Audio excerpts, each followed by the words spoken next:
देश में बढ़ते कोरोना केसेस को लेकर सुबह 11 बजे प्रधानमंत्री मोदी सभी राज्यों के मुख्यमंत्रियों से बात करेंगे। कोरोना टीकाकरण पर भी चर्चा होगी। वीडियो कॉन्फ्रेंसिंग से बैठक है। मध्य प्रदेश में कोरोना को लेकर सख्ती। आज रात से भोपाल और इंदौर में नाइट कर्फ्यू लगेगा। बढ़ते कोरोना केसेस की वजह से शिवराज सरकार का फैसला, धार्मिक मेले पहले ही बंद हैं। मध्य प्रदेश के 8 शहर जबलपुर, ग्वालियर, उज्जैन, रतलाम, छिंदवाड़ा, बुरहानपुर, बैतूल और खरगोन में रात 10 बजे के बाद बंद रहेंगे बाजार। होली पर सामूहिक कार्यक्रम भी नहीं होंगे। गुजरात में भी कोरोना को लेकर सख्ती। आज से 31 मार्च तक अहमदाबाद, वडोदरा, सूरत और राजकोट में रात 10 बजे से सुबह 6 बजे तक नाइट कर्फ्यू। पीएम मोदी कल फिर बंगाल जाएंगे। पुरुलिया में चुनावी रैली को संबोधित करेंगे। 20 मार्च को खड़गपुर और 21 मार्च को बांकुरा में पीएम की रैली है। पीएम मोदी की पश्चिमी मिदनापुर के कांथी में होने वाली रैली में बदलाव। अब 20 के बजाय 24 मार्च को कांथी में रैली करेंगे प्रधानमंत्री। बीजेपी चुनाव समिति की बैठक से पहले दिल्ली में जेपी नड्डा के घर आज सुबह 11 बजे बंगाल कोर कमेटी की बैठक हो सकती है।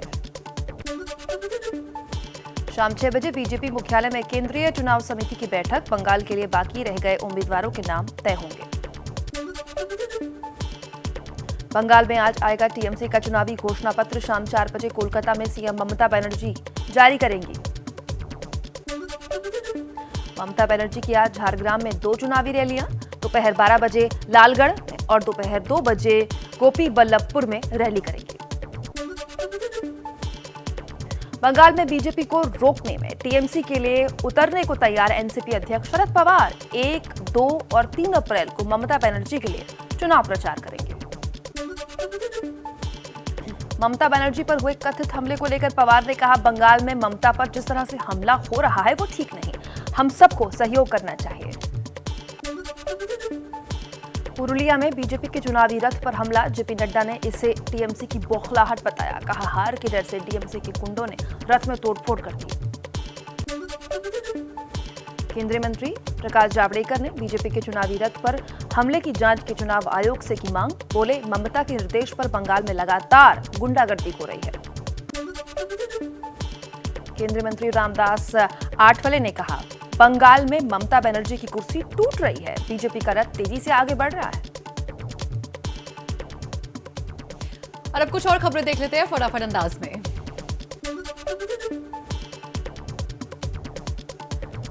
बंगाल चुनाव में बाटला हाउस एनकाउंटर की एंट्री। नड्डा बोले, ममता ने एनकाउंटर को फर्जी बताया था। कहा था कि सच साबित हुआ तो राजनीति छोड़ दूंगी। अब दीदी बताए कि कब लेंगी संन्यास। बंगाल में रक्षा मंत्री राजनाथ सिंह का बड़ा बयान। कहा, बीजेपी की सरकार आई तो सभी सुरक्षित होंगे। फिर हम देखेंगे कि किसने अपनी मां का दूध पिया जो बंगाल की धरती पर बम फेंके।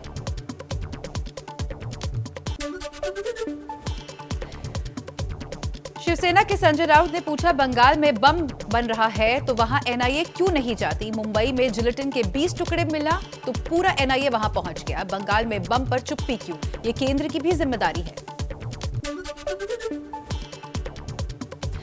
बंगाल का विधानसभा चुनाव लड़ने के लिए बीजेपी सांसद स्वप्न दास गुप्ता का राज्यसभा से इस्तीफा। तृणमूल सांसद महुआ मोइत्रा ने सदस्यता पर उठाए थे सवाल।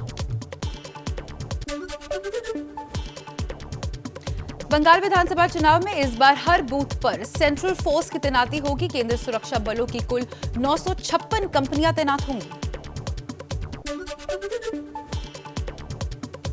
यूपी के सीएम योगी आदित्यनाथ आज असम में 3 चुनावी रैलियां करेंगे। होजाई, कलाई और रंगिया में बीजेपी उम्मीदवारों के लिए जुटाएंगे वोट।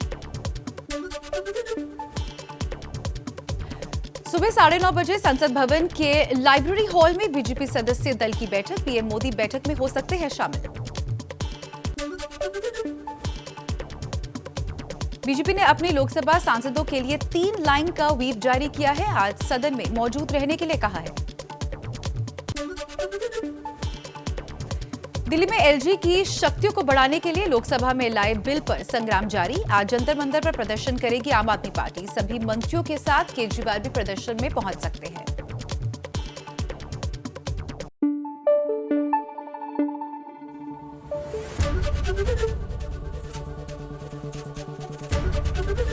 एबीपी न्यूज आपको रखे आगे।